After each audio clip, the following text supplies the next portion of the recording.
The single most powerful idea in machine learning fits on a sticky note. This one line is how almost every neural network on Earth learns. By the end of this video, you'll know exactly what it means. Start with one word, loss. Loss is a single number that says how wrong your model is right now. Big loss, very wrong, 0, perfect. Now turn every possible setting of the model's weights into a point on this curve. Left to right, the weights. Up and down, the loss.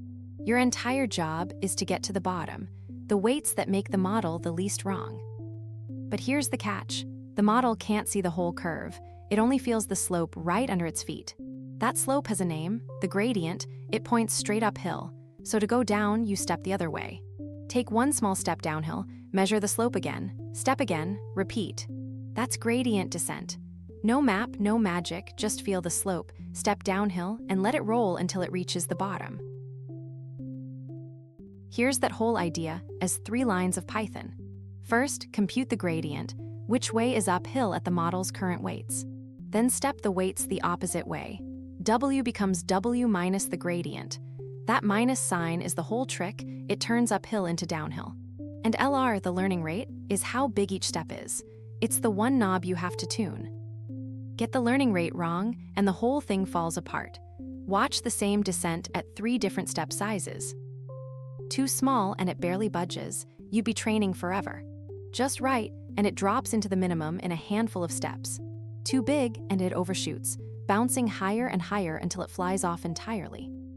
Of course, real loss surfaces aren't tidy bowls. They're rugged, full of cliffs, plateaus, and lots of little valleys. Drop the ball in, and it rolls into the nearest valley and gets stuck.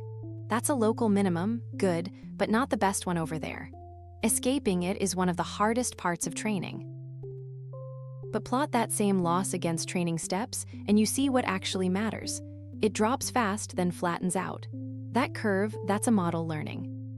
So 3 things to remember. 1, loss measures how wrong the model is. 2, the gradient points uphill, so you step the other way. 3, the learning rate sets your step size. One equation, a billion parameters, the same idea. Next time, 5 sorting algorithms raced head to head. Subscribe so you don't miss it.